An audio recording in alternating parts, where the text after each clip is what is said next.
Welcome to another episode de Wild Ape Podcast, el podcast para todos los músicos. Hoy tenemos a Rafael Romero Romero. desde Austin, Texas, acordionista de los Marineros del Norte. Welcome, brother. Appreciate you, brother. ¿Cómo has estado? Bien, gracias a Dios. ¿Y usted? Bien, brother. Gracias. Gracias por echarte la vuelta, man, porque pues I know that I caught you on a weekend that you're here in Houston. Y Yeah. No estaba planeado por mucho tiempo, but we made it happen, man. Yes, sir. Glad to be here, brother. Yes, sir. ¿Cómo les ha ido, bro, en el camino? Bien, gracias a Dios. For me, it was a little bit light. From here to Austin, we started in Beaumont yesterday, so it was about like 4 hours. And I know the guys desde Hobbs, New Mexico, se vinieron la mayoría. Ese sí es manejada, que no queda de ser de Hobbs, bro. Como unas... I think dijeron que fue como unas 10 horas para ellos, con paradas y todo. ¿Traen autobús o andan en van? Andamos en van, es que ahorita ya no conviene tener mucho el camión, really. Sí. Yeah. Pero, Es más lujo, ¿eh?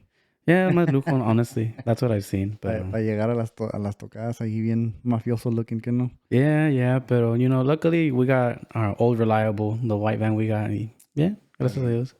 Pues con que lleguen a point A a point B. Exactly, that's So, how it be. El autobús no se sube al escenario como quiera, ¿no? Exactly. Man, so, Rafa, tell us a little bit about yourself, brother. ¿De dónde son sus raíces, su familia? ¿De dónde viene? Bueno, mis papás, los dos son originarios de Nieves, Zacatecas. Yo soy nacido allí en Austin, Texas. La mayoría de mis hermanos son nacidos allá, así que soy de los pocos aquí. Por eso domino más el inglés que el español, obviously. Ajá. Tengo 2 hermanos, 2 hermanas. Se puede decir que soy el cuarto de los 5. Okay. Y ya ahorita tengo 27. Tengo mis 2 hijas y estoy casado ya por creo que unos 8 años, por ahí.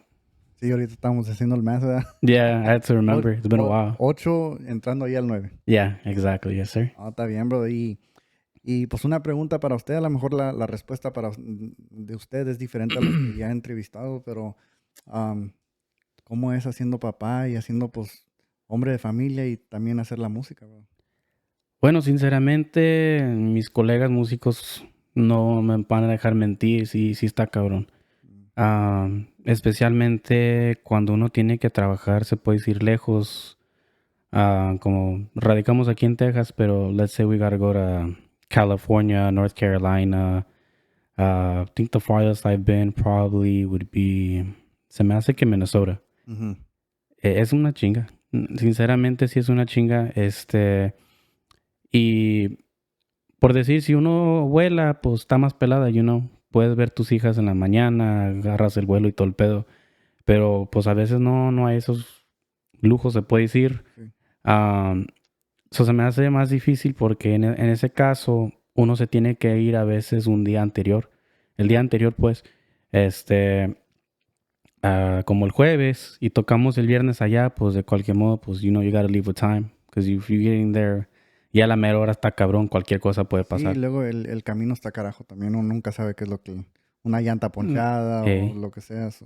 No, eso sí, y es cierto porque me ha pasado con varios grupos que han dado que de repente empieza a nevar y ahí valió madre porque la carretera está fea y tienen que manejar con precaución, ¿no? Uh-huh. Y al igual, que vale madre una llanta, fucking pops, traffic out of nowhere, an accident, things like that. So many things can happen. So, that's why I always try to, fly if possible, right. So I can spend more time with my kids and stuff.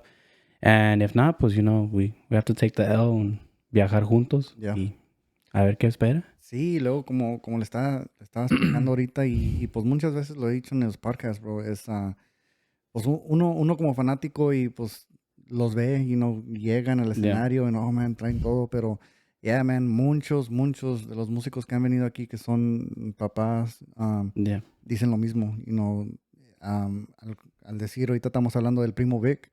He's one of those ones too that he's like, man, it's always the hardest is the goodbyes, Porque pues varias cosas, bro, nunca, I mean, you're never promised tomorrow, so you know what I'm saying, so uno nunca sabe si va a llegar o pues nomás de decir, vamos a tocar el viernes, sábado y domingo, okay, te vas el Thursday, no regresas hasta el lunes, en la tarde, en la noche, quizás en veces, so ya van 5 días sin la familia, ¿me entiendes? O 4 o 5 días. Oh, sí, eso sí es cierto, and that's why I could relate to Vic the most. You know, because some of the guys with Pericos, you know, they were dads as well.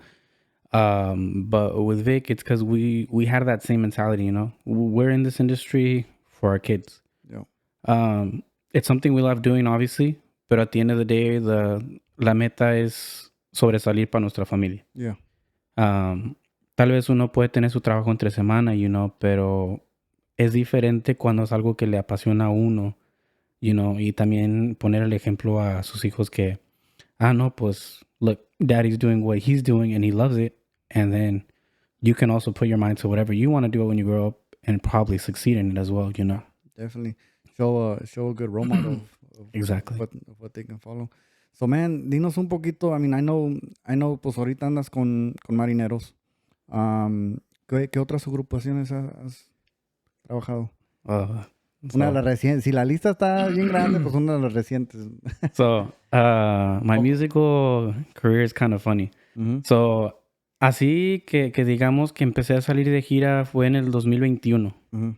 No, mentiras. Antes de la pandemia anduve con una agrupación que se llama La Norteña. El vocalista era Laco Cepeda, el que canta para Conjunto Atardecer. Okay. So, se hizo norteño un ratillo y yo anduve allí. Ahí conocí al primo Profe Socorro, que le mando saludos también, y al primo Bombero, el primo Arturo Viga también. Muy buena gente. Allí anduve por un par de meses. Después tuve un accidente y me tuve que salir de la agrupación. Y pues pasó la pandemia, mucha gente no hizo nada. Así que en ese entonces pues yo tenía mi trabajo fijo entre semanas o ni me preocupaba de la música, honestamente.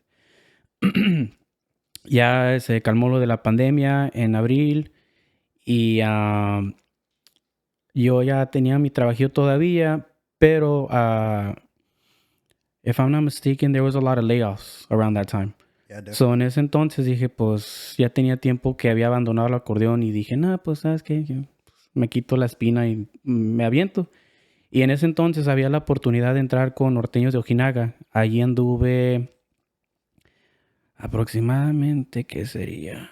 Entré en junio y anduve allí como hasta febrero por ahí. And then yo me volví loco y me quise aventar de new school norteño, which it's not my cup of tea, being honest. I know a lot of people that come on here, they're open about their taste. Yeah. I'm not a big new school norteño fan. I mean, I would listen to it, and there's some bands that, you know, don't get me wrong, que tocan con madre. Pero personalmente, para tocarlo, no me agrada mucho. Pero me aventé de new school disque y entré con el grupo Consentido de Afi Ferrer. Okay. Allí anduve un ratillo también. And then, this is where it gets weird. So, me salí de allí, entré con Norteños de Ojinaga again for like another month. Que por cierto, pues les quiero mandar un saludo a los señorones, que es Lupe Levario, el primo Héctor Sánchez de Norteños de Ojinaga, Alejandro Sánchez y a mi querido Rocolo, que está en el cielo. Ellos siempre me daban la oportunidad, si no tenía trabajo, yo me aventaba de acordeón allí. Al cabo ya tenían a alguien, pero ellos están acostumbrados ya como a tener dos. Okay. So anduve allí un ratillo, después entré con los Brillantes de Chihuahua por un ratillo, ya mero como un año allí. Que también saludos a los hermanos Marín de Hobbs, New Mexico. Y de allí, ahí está raro otra vez. Entré con Norteños de Ojinaga la última vez. Y ahí anduve un par de meses. Tuve la dicha de grabar un disco con ellos que pues mucha gente no tiene la oportunidad. Siempre ha sido Luis Sánchez o Lupe Levario en el acordeón. Uh-huh. Y me dieron la oportunidad allí. Y pues anterior de Marineros, último grupo, porque sí está largo. Entré con Pericos. Así de una semana me salí de Norteños de Ojinaga por unas cosillas que pasó allí. Y I talked to Vic. Next thing I know, what was it? Oh, I was on my way to Amarillo, como si nada. Vic was like, come on, let's run it. And yeah, ahí anduve un año con Pericos y después ahora con Marinero. Está bien. And, y como de todos esos, bro, like, ¿a cuál agrupación tú dirías? Obviamente todas trabajan diferente, ¿verdad? Sí. Pero de esas, ¿cuál dirías que sentiste que aprendiste más? De sea los compañeros o a lo mejor cómo suben al escenario, el tipo de cómo es que se debe cargar la música o cómo es. Se puede decir, hay dos respuestas para ese. En disciplina serían norteños de Ojinaga, porque allí sí eran bien estrictos. Tienen, ya ni recuerdo, traen varios discos grabados. Están trabajando ya por más de 30 y algo años.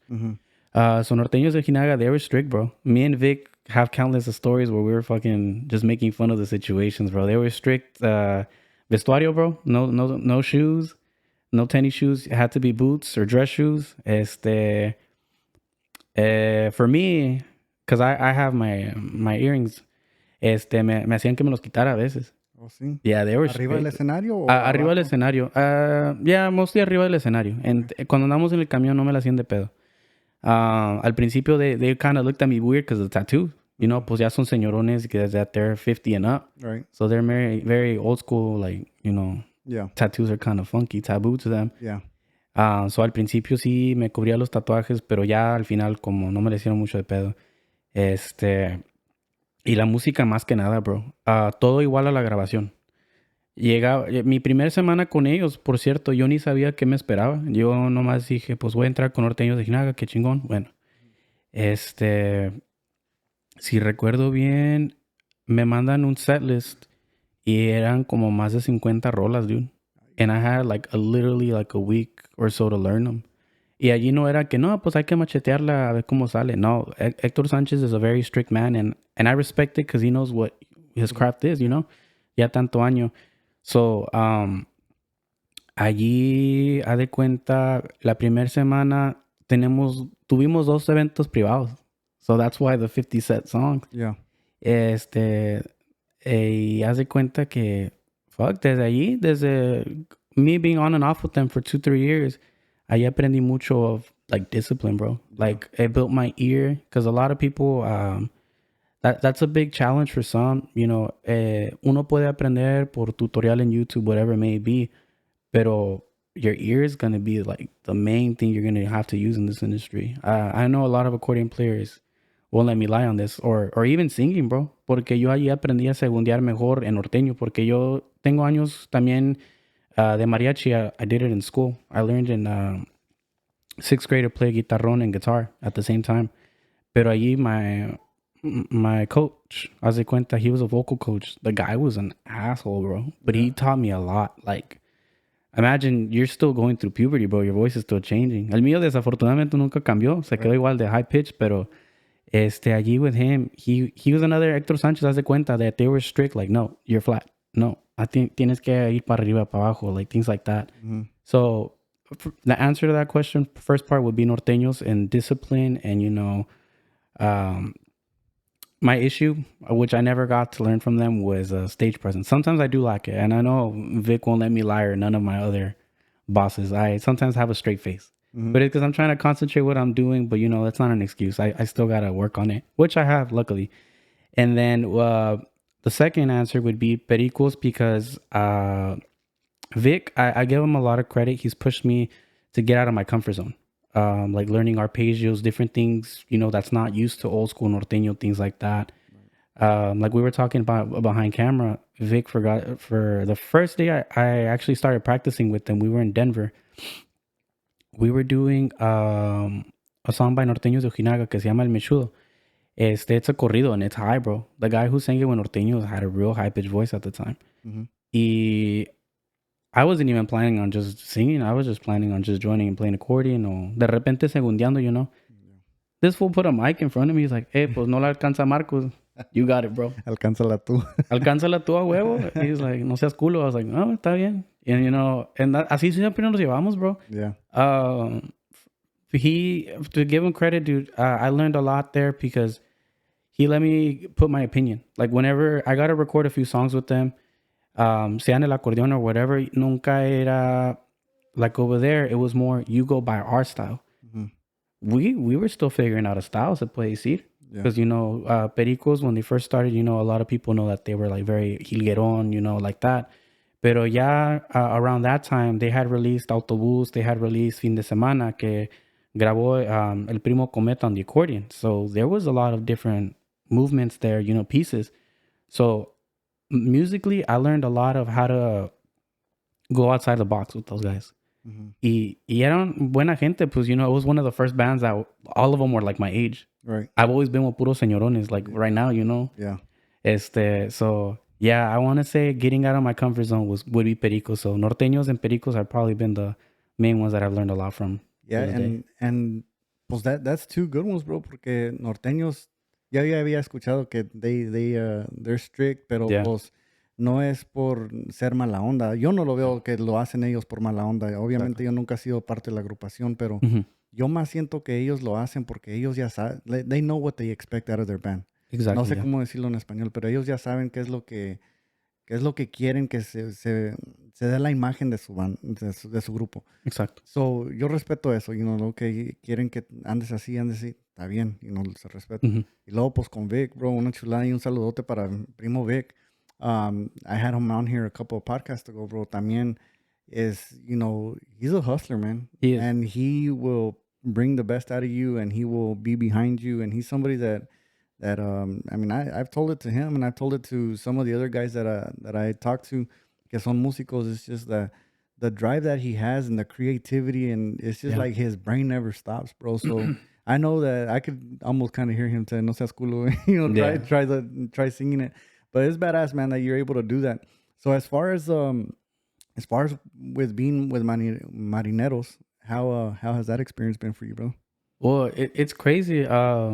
So I honestly, when I got out of Pericos, I was because the people that follow me on social media, they know I do life insurance during the week. Okay. So I'm always promoting that. And what happened was with Pericos, I had gotten out because I wanted to focus more on it, especially because I'm basically my own boss in the organization, you know. So with more reason, I got to push myself to expand, bring in more revenue for myself, you know, for my family.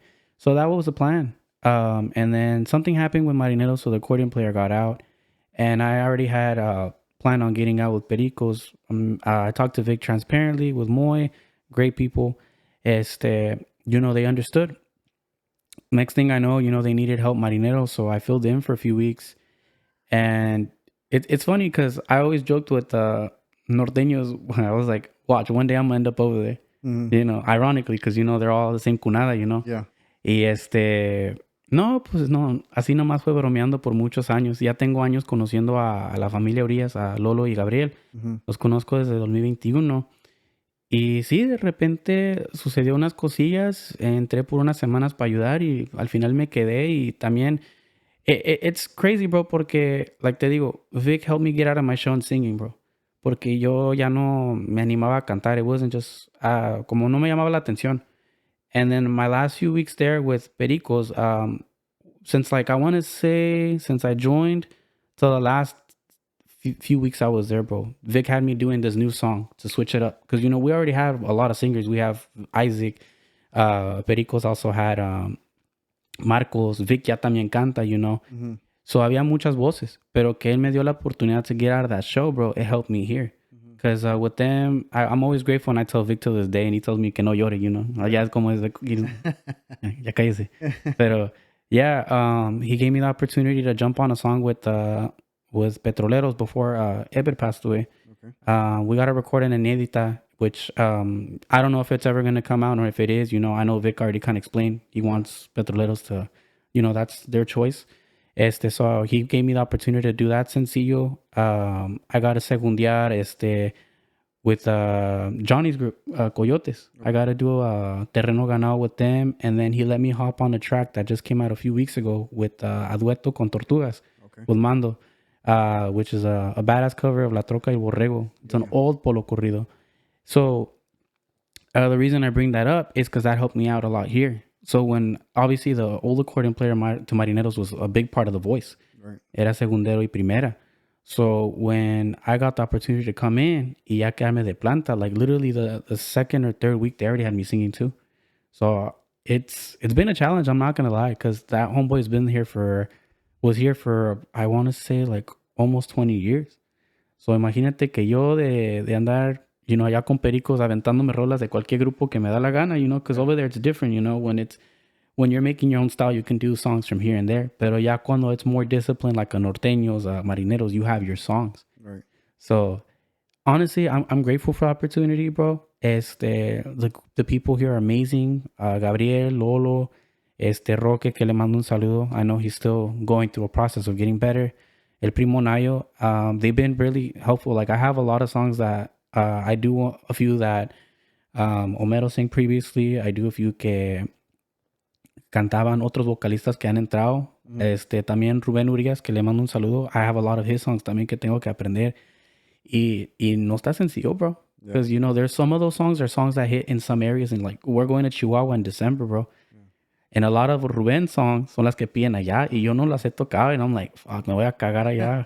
Porque ya es otro pedo, bro. Los bailes son a montones, bro. Sí. No es como acá que, no, pinche tronada, unas 100, 300 personas. It's a whole aquí, si no son los escenarios grandes o los clubs grandes, es kind of hit or miss. Yeah. Pero allá puede ser un club chiquitillo y va a reventar. Oh, sí, bro. Y nunca he ido o a un baile allá en Chihuahua ni nada de eso, pero pues ya ves que en las YouTube y todo eso se ve. Oh, yeah, bro. Yeah, it's just a whole different vibe, man. For sure. But it's badass, man, that these guys treat you and they make you, you know, they push you to you sing. You know, they could have easily said, no, pues este es acordeonista y no es vocalista. Yeah. Te están dando las oportunidades. And that's badass y se reconoce, bro. But we got a little ahead of ourselves, man. I forgot to ask you, brother, how did you become an accordion player? You know, what were your parents musicians, or you just a first gen, or? So my parents aren't musicians, bro. Haz de cuenta, there are some musicians in my bloodline, but they're more like uncles, like primo hermanos de mi mamá. Okay. So, the singers Juan Pedro and Gerardo Bautista to El Poder de Zacatecas, they're related to my mom. Okay. So I grew up around the musicada, pero norteño was never like my thing. Yo crecí más escuchando mariachi and the occasional like rap music, like, you know, the Houston scene, like Vic said. That's why me and him got along very well. We would listen to the ghetto boy music. It's because another thing is a lot of people think that, like, you know, when you're in the norteño scene, that's all you listen to. De repente te aburres, bro, neta. Yeah. Like, acabas de tocar y que alguien ponga música, you're like, shut the fuck up, bro, turn that shit off. You know, like, neta. Y es cierto, a lot of músicos just prefer to drive, you know, silencio for like a good hour or two, and then, okay, le prendo y todo, pero. Yeah. Yeah, I can kind of relate to that, man, because whenever como te estaba diciendo that I would go help other bands, bro, like, and there goes the time, bro, when yo no soy músico. Yeah. Pero there goes a time whenever it's like, man, you know what, I'm done with norteño for a couple of months. You know, even if it's a week or 2 weeks, I'll go to straight country, or I'll go into rap, and then I'll go into, you know, like old school rap, and then Tejano, you know. I prefer, you know, norteño with sax. Pero si hay tiempo, bro, que it's just like, man, hasta yo mismo, like, no, ya aburrieron estos, ya cambiarle algo más, you know. But so I can relate to that, bro. So yeah. No, yeah, sí. Y es cierto, dude. It's because it's a cool genre. You don't get me wrong, pero you get bored. It's like eating the same food every day, bro. Haz de cuenta. De repente sí te vas a aburrir, you know, even as much as it's your favorite. So like for me, hearing my uncles and stuff singing, you know, sí los iba ahí en las fiestas de la ranchera de allí de Nieves, la Estanzuela and all those. Ahí tocaban mucho ellos. So, de repente mi mamá me llevaba y los veía y todo el pedo. Y ya como, I guess in my teenage years, that's when I realized, I was like, okay, I like the genre, maybe I'll explore in it. Pero, de repente me aburrí and I'm like, nah, bro, it is what it is. And like, so basically I want to say that's really the only people in my family that do music. I had, on my dad's side, some of his cousins that did like church music and stuff. Pero eso era todo. And really, pues mi papá también, he was around a lot of musicada from that Nieves scene. For the people that are from that area, like they will know Esperanza Norteña and Indomables del Norte. My dad was really good friends with most of them. Okay. So he was the one that put me onto the scene too. Pero like I honestly didn't get into norteño sax, like that I started playing it probably when I was in my late teens, bro. Because I started doing mariachi first more than the whole music stuff. Y era mariachi. I had my own band I was a freshman, 8th grader. I made my own band of a bunch of morrillos in the area, dude. So I started grinding early. Y así quedó, bro, till probably like I was like 18 or 19, bro. I started taking like the accordion more seriously. Right. So it's weird, bro. Like most of the morrillos that I meet, like in the Dallas scene, bro, they all started super young. Like, I know one of my buddies from Piloto de Chihuahua, Se llama Tony Gallardo. Okay. Homeboy started super young. I thought he was older than me porque ya está todo barbón and shit. And I'm like, no, pues, ando mal yo, pues. Yeah. Yeah, he started super young, bro, and he's a great musician. I know the muchachos from Moscos del Norte, Nueva Esencia. What else? There's a lot of bands, bro, in Dallas that start super young. Yeah. Yo soy el más rucón, bro. Yeah. Que empecé tarde, I want to say, on accordion. A lot of them start like in their teens, bro. Yeah, man. I've had a lot of musicians here that say that they've started teens or early, but I've also had some, bro, like Ricardo Barrera. We were messaging about him. Oh, yeah. He said that si no me equivoco, creo que él tenía la misma edad que usted, bro. Como 18, 19 cuando comenzó. Yeah. Y como al año comenzó con un grupo. I was like, damn, bro, that's badass. Yeah. Oh, el primo Ricardo. Saludos, el primo Ricardo. Badass people, bro. Yeah, definitely. He's a big Marineros fan too. I need to hit him up that we're gonna be here today. Yeah, man. Déjale saber. I bet you he'll probably. If no ando ocupado, I bet you he'll. Yeah, that man's always busy, bro. Doing like 50 things. Haz de cuenta otro Vic. Anda haciendo 50 cosas al mismo tiempo. Yes, sir. Pero how old were you? Okay, so you said you were 18, 19 whenever you started playing? Yeah. So haz de cuenta, I had my mariachi, no. The accordion, I didn't think of picking it up at all, bro. Haz de cuenta... how did that go about? It's a weird story. So, de repente, there's this one song that lleva acordeón de Vicente Fernández. Se llama Los Mandados. Y lleva el acordeón. It's like a little part of it. It's just that. That's really it. That's all it is. Like fucking 10 seconds. So, with my mariachi, queríamos sacar esa rola. Y dije, pues, ¿dónde chingados encuentro un acordeón? Especially in Austin, bro. Norteño isn't that poppin'. It's mostly tierra caliente. Because allá es mucha raza de Guanajuato, Michoacán, Guerrero, and all that. Yeah. So, out of pure luck, an old elementary school teacher of mine, I bumped into him. And the guy's like half white, half Mexican. I did not expect him to have an accordion. He just offered it to me one day. He was like, hey, pues, ¿conoce a alguien que quiera un acordeón? Voy a vender uno. It's like a little Chinese box. Mm-hmm. I was like, out of all people, you have one. That's very weird. I was like, yeah, véndamelo. He sold it to me for like $200, whatnot. Y ya, así lo agarré. I didn't know my scales, nothing, bro. I just took out that one song. I figured it out by ear because like I told you, my teacher was strict, the mariachi teacher. Mm-hmm. We learned a lot of our music by ear. Like we had sheet music, pero I'd lie to you if I told you if I knew how to read it. No lo sé leer bien. Pero era todo por oído. El guitarrón lo aprendí así y el acordeón también. Y hace cuenta, así quedó. And then I want to say I sold it because I was like, no le tengo importancia. And then I started seeing videos of who was it? I want to say it was like bailes of the time of Conjunto Rio and Marineros. So I grew up with them. My dad's a big fan of Chacales, Marineros, Norteños, a few other bands from Chihuahua. ¿Cómo se llaman? I forgot. There's a lot of bands over there, so it's hard to keep up. But yeah, haz de cuenta, one day, ya había vendido el acordeón, el chinito, and then my pops was like, hey, I found this Gabanelli at a pawn shop for like 2 G's. Do you want to get it? I'll put the first payment and tú la sacas. I was like, pues ya qué, pues ya no estaba haciendo nada. It's because I started working at such a young age, bro. Like I kind of felt burnt out for a bit. Yeah. So after high school, my oldest daughter's 7. So a la cuenta, I was already a dad. And I was just like, no, pues ya qué. So I got the accordion, bro. And then literally, así quedó. I just started taking it more seriously. And then when I would be super busy at work, I would kind of drop it and then like that. Pero ya en ese entonces, I would just be helping bands out in the area.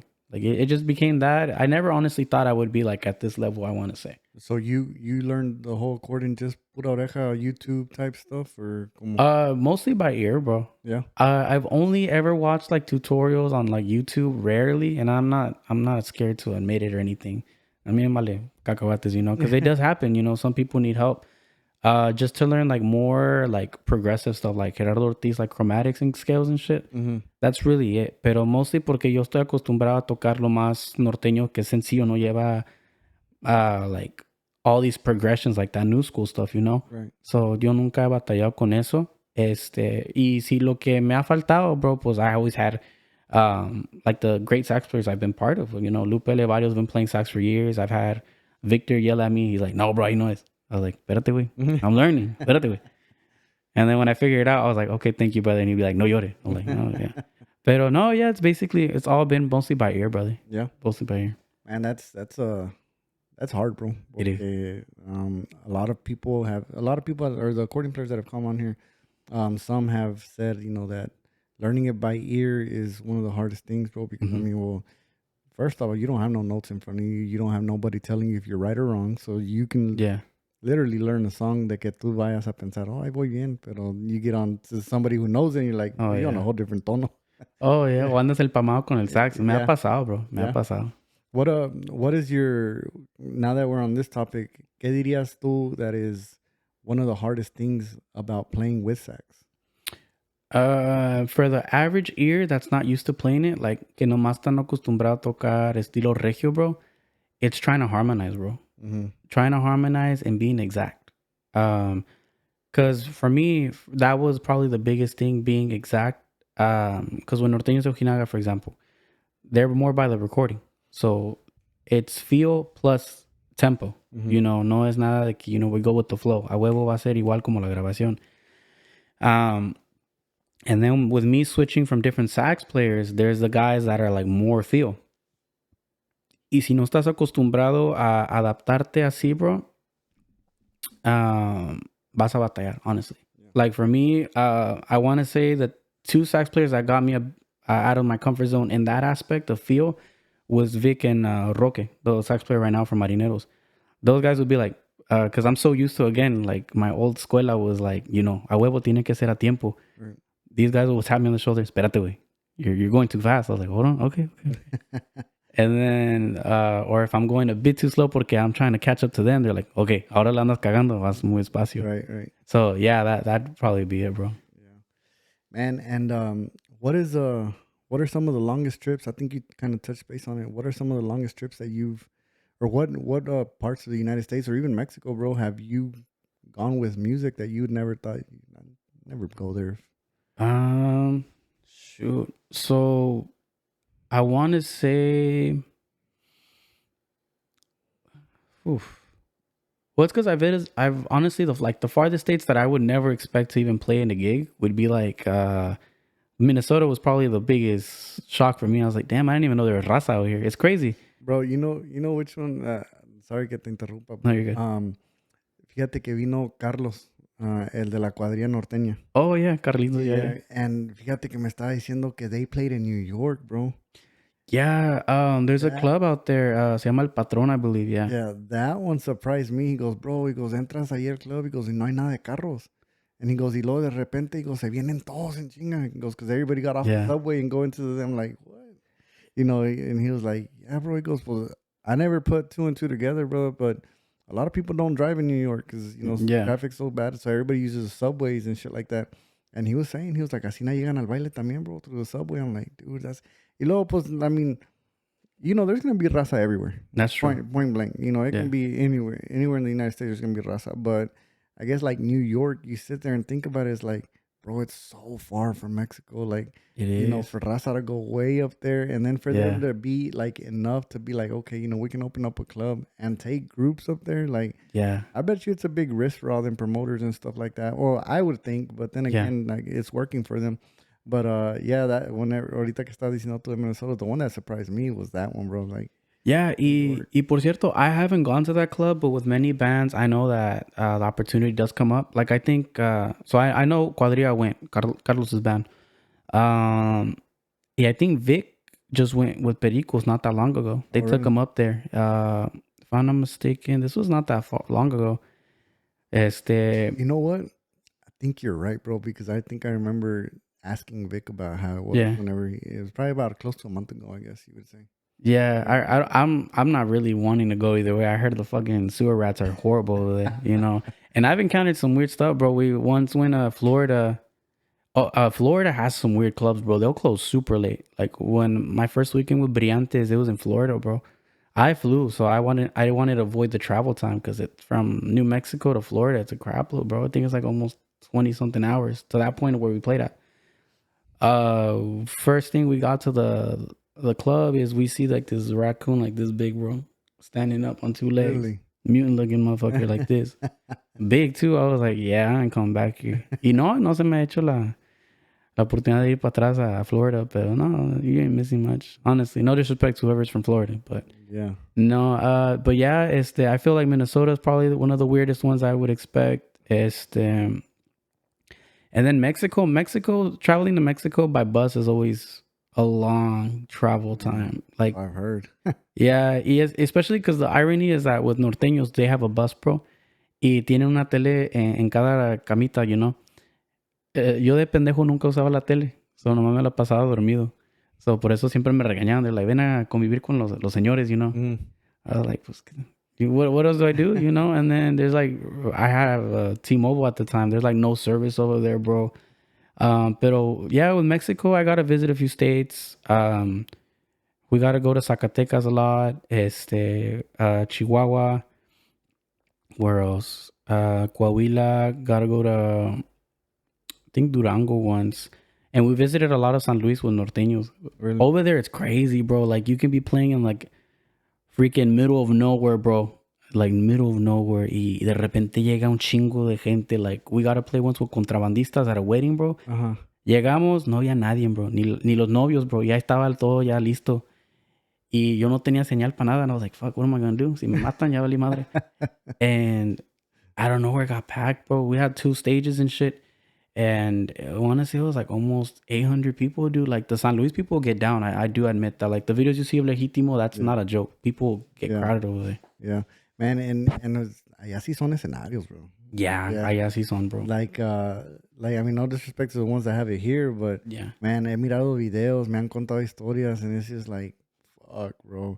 Y como dices tú también, pues los bailes en San Luis, they always get, I can't say one that is like, well, I have seen 1 or 2. Yeah. Pero es because no es música que están acostumbrados ellos. Yeah. That's whenever it was kind of like, it kind of sucked, but at the same time, pues si no es música que les agrada, pues para que le van. Yeah. Y lo más chistoso, bro, that I always say is that one thing is if you mess up here live, bro, it's just in a salón. Allá si la cagas, todo el rancho va a escuchar tus errores, like hardcore. Okay. Y luego allá, es another thing que me han dicho también es que pues puedes ir a un rancho, bro, que está rete chiquitío. Yeah. Está bien chiquitío. El escenario alumbra todo el rancho, como dicen. Yeah. Pero y luego llega este rancho, y luego llega este rancho, y luego llegan esos, o se hacen como unos pinches 10, 20 ranchos que se vienen todos en la misma noche, o se hace un chingo de gente. O lo más raro, dude, es that allá la musicada, they don't care who it is, they'll still go see you play. Yeah. Like, one of my first gigs, bro, that our segundero with norteños at the time, he was kind of sick. So they put me to do the segundas, right? Y pues yo en ese entonces no segundeaba con ellos, yo nomás tocaba el acordeón.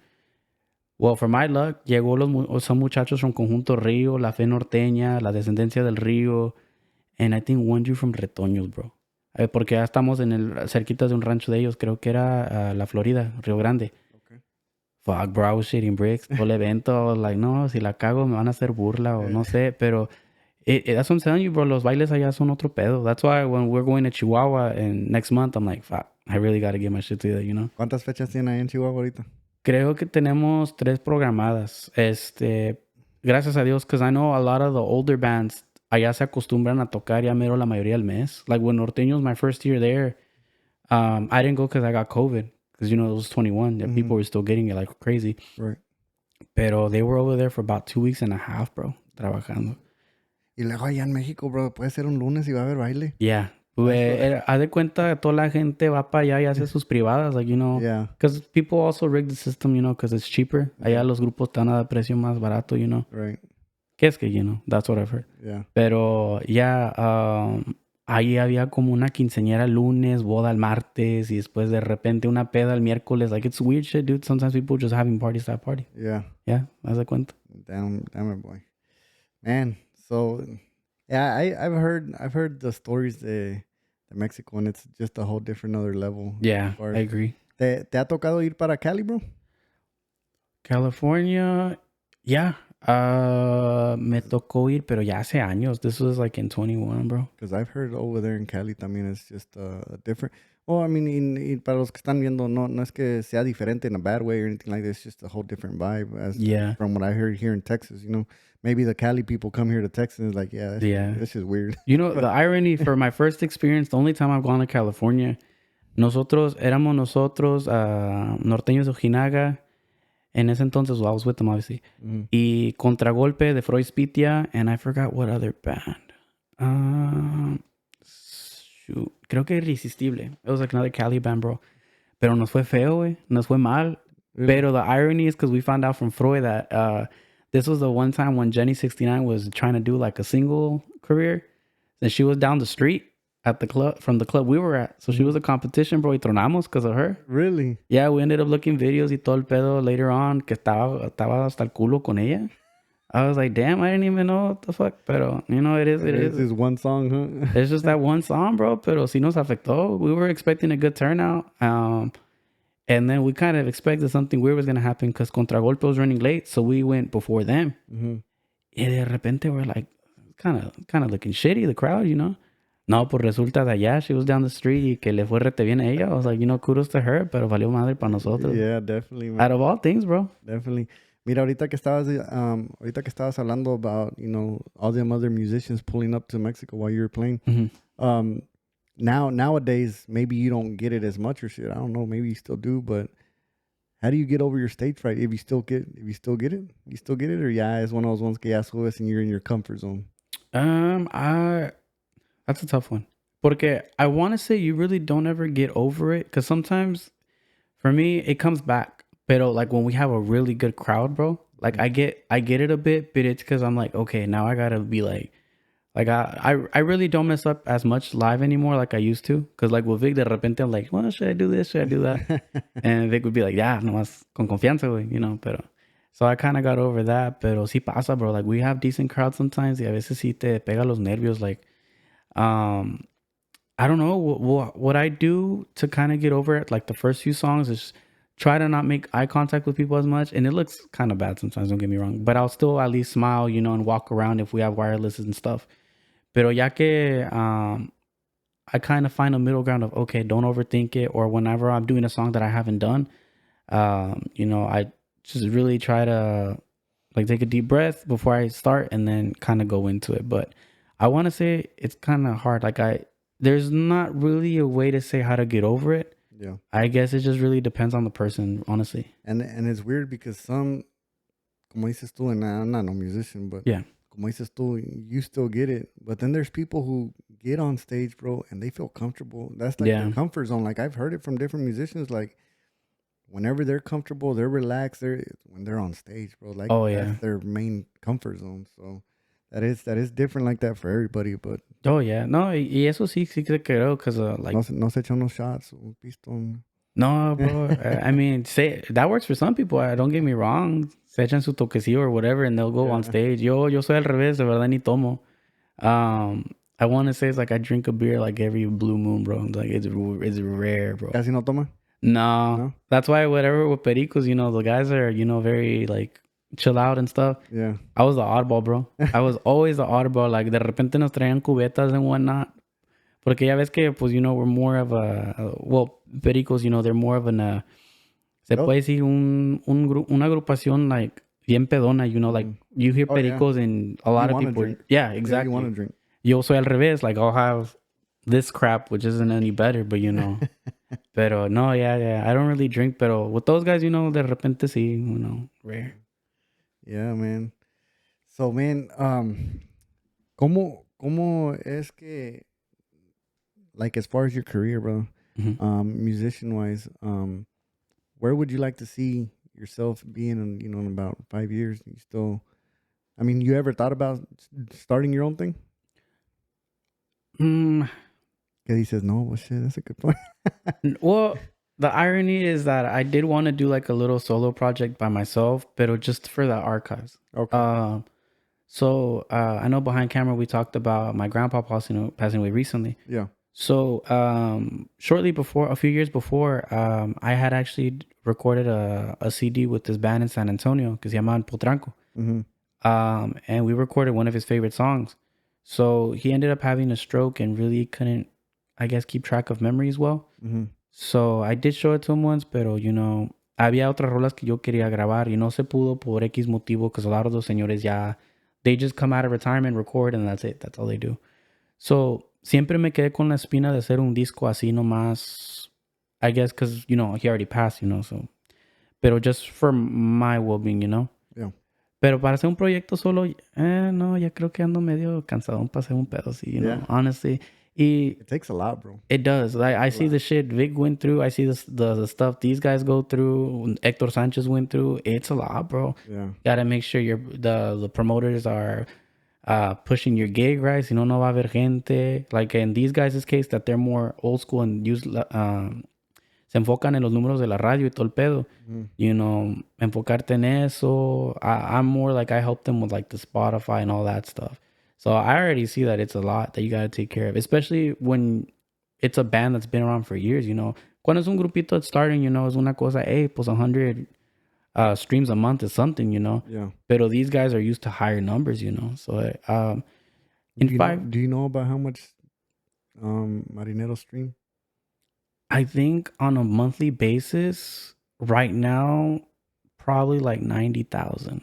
Pero it's because a lot of their albums that hit, like my musicians that know Marineros, like Angelito de mi Guarda, el disco donde sale Como Tu Querer, el disco donde sale La Única Estrella, which is one of their more known songs. They're not on the streaming services. So that affects numbers too. That's why since I've joined, I've been making it one of my goals to at least get a lot of their stuff that just kind of went off the radar back on there, bro. Because there's so much music that like un saludo a los muchachos de Nueva Esencia. A lot of them play music de Marineros que son discos que la mucha gente ya ni encuentra en las redes, bro. Like, I know their saxofonero's a real good singer. He sings la de... ¿Cuál será? La de Como Tu Querer. And I think I've heard him sing another one. I forgot. And then Pilotos too. Like, it's crazy, bro. Going into that real quick. The Dallas scene, bro, I love the fact that they're very open to bands. Like, they're very Chihuahua. Like, you know, there's some that are more Rio Grande based. Because I know we have a dueto pending with los muchachos de Reluciente Rio Grande. Ellos ya son más género estilo Zacatecas.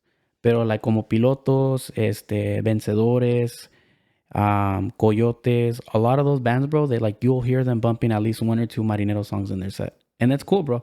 Like I'm cool with most of them. Yeah. So now being in this area, I'm like, okay, what can lo que puedo aportar yo en el futuro para que otras generaciones lo puedan tocar, because they're like, oh, this is a bot. So I want to say in the next 5 years, I know we were planning on recording, pero por X motivo, you know, what's going on with Roque right now, we're postponing it till he gets better. Right. Which again, I send my best wishes to him. I hope he does get better soon. We're planning on recording a few songs with different voices, you know, to kind of give a little teaser. I'm doing a few. Our bass player, Nayo, which is the one that does a lot of Adolfo songs live now, he's going to record a few, and then Lolo's going to record a few old school ones. So we're going to switch it up, give it a bit of the same Marinero style, but give it a different take. Gotcha.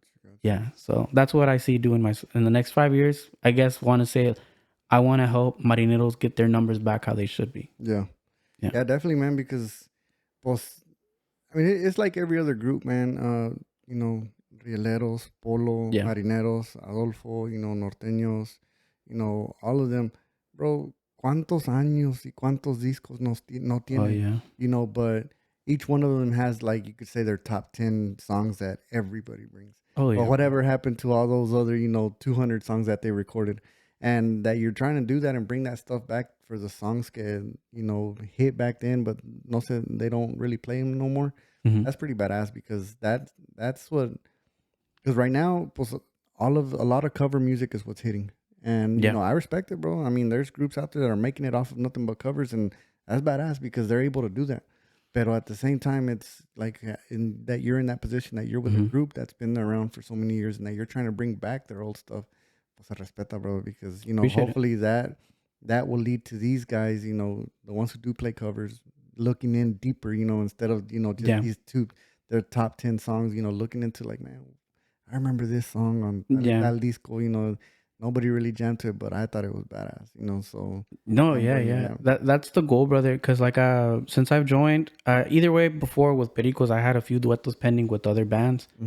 Because I know originally the irony of it is with Pericos, we were going to do a dueto Marineros. It was a corrido. And now, well, I'm over here. So, pero, it's still going to happen, Yeah. And then I have a dueto coming. It's going to be Us Marineros with Haces del H with Pablito here from Houston. Yeah. Me and Primo Ciel are going to do one together. We have that one with Reluciente Rio Grande. Que le mando un saludo al Primo B y Eric. Y ¿quién más? We have a lot, bro. It's because what happened, I always like to keep my ties clean, bro. Like, nunca me gusta quedar mal con la gente. Yeah. So, las oportunidades que vienen, bro, I try to keep them intact, Si por cualquier X motivo no se hace en ese entonces con tal agrupación, I at least want to keep the ties open for that group to continue with those duetos. Like I know with Vic, I think we had one pending with Norteños de Ojinaga. I mean, if they ever wanted to, I could still connect that, Or same thing with my connects that I do have. Nunca me duele en pasársela a la gente, bro. Like I was just talking to Primo Johnny about his podcast. I know we're going to go too soon.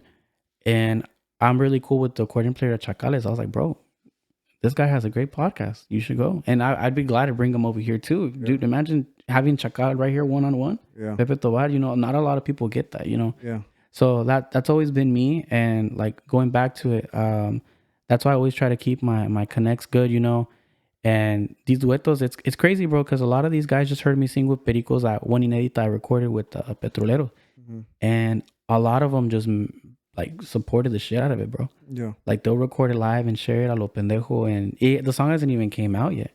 Right. So I'm excited to see if it ever does come out, whenever that time may be, because it's a very delicate situation.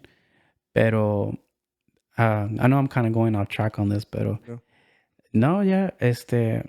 Honestly, I'm just really excited for what the future holds, brother. That's all I can say. I'm ready to get these duetos over with, put 100% into it, even if I'm not doing like an inédita, because there's a lot of covers that they want to do, que ya están grabados con Marineros, even though I didn't sing them, obviously, the original version, I'm still going to give it 110%. Because para que eso estamos, Yeah, definitely, man. Definitely, bro. So one other question before we head out, bro. Yes, sir. Or before we end it. Someone who's starting, bro. I mean, I know nowadays it's totally different for them because now they got YouTube and this and that. Yeah. But ¿qué son unas recomendaciones or tips that you would give to somebody that's wanting to come out and become a musician or an accordionist and stuff like that? I guess really learn your skills, bro. That's really it. Because again, I learned a lot by ear, but I took a while to learn my skills, bro. And honestly, I would have made my life less harder than it should have been if I would have learned my skills, bro. Skills, especially if you're learning norteño sax, I do recommend learning the regiomontano scene too, just because it does help a lot with your agility, bro. Ahí es también donde entré mal yo. Yo no aprendí así el puro acordeón como estilo traileros, sea Ramón Ayala, Mm-hmm. Y sí sé que ahora que lo estoy aprendiendo a dominar más, si lo hubiera hecho antes, bro, I would have been more advanced right now than I was prior. You know what I mean? Yeah. So I do say be open to any really style that you can see que le puedes sacar ventaja. Stay open to it. Try to learn it. Y more than anything, bro, just if you're wanting to really learn a song, because there's this one muchacho that hit me up through Instagram.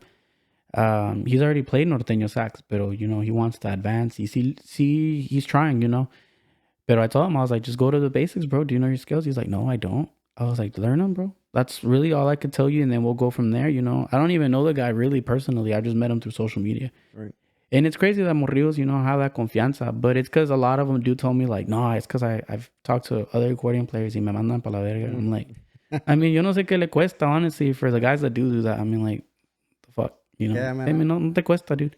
I've come across it with the photography and videography. I mean, I've had people reach out to me, hey, bro, can you help me with it? Or how do you do it? And, bro, like, no cuesta. I don't see why people want to gatekeep. Like, well, yeah, get out of it's that. like bro, share what you know. Like, that is easier for somebody else. And you never know. Maybe he's going to learn more than what you do. And then you're going to be asking him one day. So yeah, exactly. And that is more like of a, I guess a call out to the guys that do be gatekeeping crap. I'm like, bro, half of these morrillos, they just want to learn o están chorreadotes contigo. Aunque yo ni sepa mucho del acordeón, honestly, no te cuesta, bro. El sol sale para todos, sea in like, I encounter with my life insurance business, there's a lot of guys more successful. Like my coach, very successful man, bro. That guy would never gatekeep a damn thing from me. Yeah. And he doesn't even get paid from me selling or anything. He just does this, you know, and that's where I learned how to be more humble about it.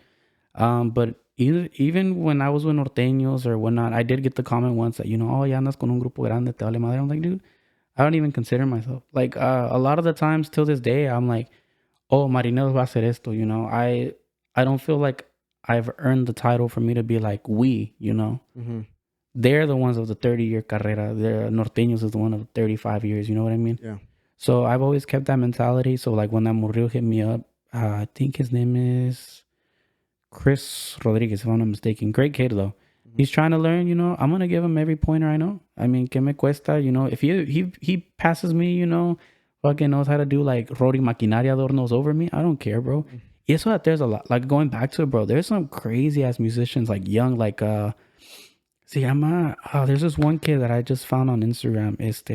He had just followed me not that long ago. Se llama Chris Romero, bro, from he plays with the family brand that Noche Norteño. Oh, yeah. Yeah. Ese chavo está bien perro, bro. Un saludo para Chris, man. He actually, I've done a couple of album covers for him, or I think one album cover for him, but está bien perro, chavo. And he's young, bro. He's like, what, less than 18, I don't think he's even 18, bro. I think he's still in school, man. Yeah. Yeah, and it's crazy because that's why I told you, you don't know who you can counter. That Morrillo beats a lot of the Dallas scene, bro. No disrespect. Yeah. Pero he does. He beats me by a long shot.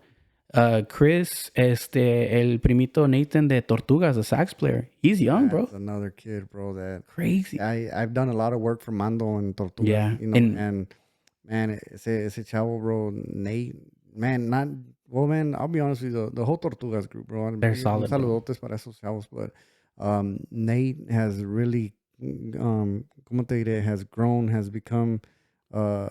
I'm not saying that he was bad when he first started, bro, pero I guess like more confianza on stage. Oh, yeah. I'm not sure how to even explain it, pero I can see the difference, bro, from the first time that I saw him on the group to this last time that I saw it. I see the difference, bro. I can't even move forward, bro, without mentioning el little brother, Jordy, brother. Es un perrote, bro. On the drums, brother. Yeah. I'm working on one of his drum arts. I'm designing it for him, but ese chavo también, bro. That's another young kid, bro. I think he just graduated probably. Correct me, last year. I think so, yeah. Pero no, en la batería, bro, es un monster también, bro. Yeah, man, there's a lot of young kids, bro. I can sit here and, I mean, name a lot of young ones, bro. Como también el hermano, se me fue la onda, bro. Drummer boy, José. El que toca la batería con la altitud norteña. Oh, okay. Bro, he was like 14 years. I want to say like 14 years old when he started with altitud, bro. And para mí, bro, se lo digo a quien sea, bro. Yo sé que mucha gente que chato de los rileros. Yeah. Pero esos two, entre Jordy y Josecillo de la altitud, bro. Those are some solid ass fucking drummers, bro. And my respects to them, dude. Chris on the accordion. Oh, know, yeah. And there's a lot of young cats, bro, up in Dallas area especially, bro. I'm pretty sure there's some here in Houston también, Austin, everywhere. Pero I guess because the music scene that's up in Dallas and it's crazy. It's crazy. Like Los del Norte, bro, they're another good ass cuadro. I don't know if you're familiar with Los del Norte, donde está Cometa. Yeah, y el hijo de Tony. Yeah, dude, that's a sick ass band, bro. Their drummer, Chris, he helped us out with Pericos a few times. Mm-hmm. Fuck, bro. And he's young too. I think he's in his early 20s, bro. I mean, un perrote pa la pila, bro. Freaking Chris, he's amazing. El primito de Tortugas, Jordy, he's an amazing drummer. And then el Nathan, the irony of him is I met him when I had just gone back with Norteños, bro. My first gig at El Tejano, bro. I've never played at El Tejano with all the bands I've been with, so Norteños, before I got with Pericos. He did a palomazo with us. And I was barely fresh back into Norteño. So, si me recuerdo bien, era el Capiro, bro. Yeah. Pinche Capiro, I know a lot of people hate it. But when you play with the band that plays it, y les pegó, obviously, I can't hate it. Me vale madre, And I don't really hate the song. So for you guys that hate it, I'm sorry, but I don't really care for it.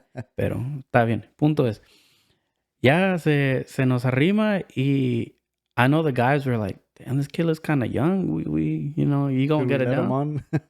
Nah, bro, I told him, okay, elongate it. Just do this, feel it. Yeah. Bro got it like a pro. Literally. And I didn't even know how young he was. I was like, because yo me miraba así de morrillo in my early 20s, like pinche chaparrillo. And I was like, all right, this man's badass. Yeah. And I've heard Mando's recent recordings that he does with Primo Castro. Pinche, el saxofón suena como si era un señor de los 40. Like, he's old. Like, he's a badass musician. A lot of them. He has a full raspy sound, bro. And oh, yeah, bro. Sick. Perrote los Tortugas. Yeah, yes, sir, man. También los hermanos de los Coyotes, bro. El Johnny Sax. Yeah. Punch. All those guys, man. I always tell them, bro, Lalo, the vocalist. Yeah. Ese vato me chorrea. I love Lalo's voice. When we got to do the dueto with him, bro. Yeah. That man comes in. He's like, how does the song go, bro? Pero he got it down, like, because it's an old school Rebeldes El Bravo song for, like, the OG norteño heads. It's a band that, you know, a lot of people play their covers without really knowing it. Right. Porque sus covers los han grabado un chingo. Amanecer, Rieleros. Right. I think Marineros has one too. Pero it's a high song, bro. Muchos no la tocan en ese tono. So when we took it out, our duetos were planned with Mando Tortugas and Lalo that day. Lalo comes in, you know, minds his business. Hears it one time, runs through it one time, second time, finished cut. That was it. I was like, damn, Lalo, I didn't know you were a killer like that. Yeah, bro. Crazy. He's a great singer, bro. I was the segunda voz in that song. Oh, yeah? Y no batallé con Lalo, bro. No batallé para nada de seguirle. I told Johnny, I was like, this man's a fucking keeper. This man's good. Yeah. I like the way he sings. Yeah, he's real good, man. Well, man, te lo digo otra vez, bro. Gracias por darte la vuelta al podcast, bro. I appreciate it. I know that we caught you here in town, so it's I think that's how I'm about to do it with a bunch of groups, bro. It's, hey, when you're in Houston, hit me up. Just corner them, bro. Be like, vas a pasar a huevo. Verdad, bro. I'm right off 45, no te hagas. Pero, man, te doy las gracias, bro, por echarte la vuelta, bro. Y te dejo el mic, bro. Si quieres mandar tus saludos para tu familia, Yeah. You know, go ahead, man. The mic is yours. Yeah. No, pues, agradeciéndole a todos que van a ver este episodio. A la raza de Nieves, que hay mucha musicada allá en Dallas. Por ejemplo, el primo David García, Little Bill, saludote para ti, el pretillo. El primo Don Beto Espino, great musicians. La raza reluciente Río Grande, a los que tenemos duetos pendientes, que ahí vienen en camino, ahí se los encargo. Y pues sí, a mis hijas that are most likely going to watch it, a mi esposa y pues toda la gente que me ha apoyado en este tiempo y al primo aquí de Wild Ape Podcast, you know, primo Adrian, I appreciate you giving me this time here. Y pues próximamente va a venir un episodio, pero con todos los marineros, con todo el barcote para que estén pendientes también. Yes, sir. Yes, sir. Ojalá y se nos haga, bro. Ojalá y recupere Primo Roque. El primo Roque para que se echen la vuelta, bro, next time you're in Houston. Do a little live jam sesh outside. Sí, también, okay. Bro, también, ya. Y sí, bro, pues como te digo, muchas gracias, bro. Y para ustedes, los que están viendo el podcast, los agradezco.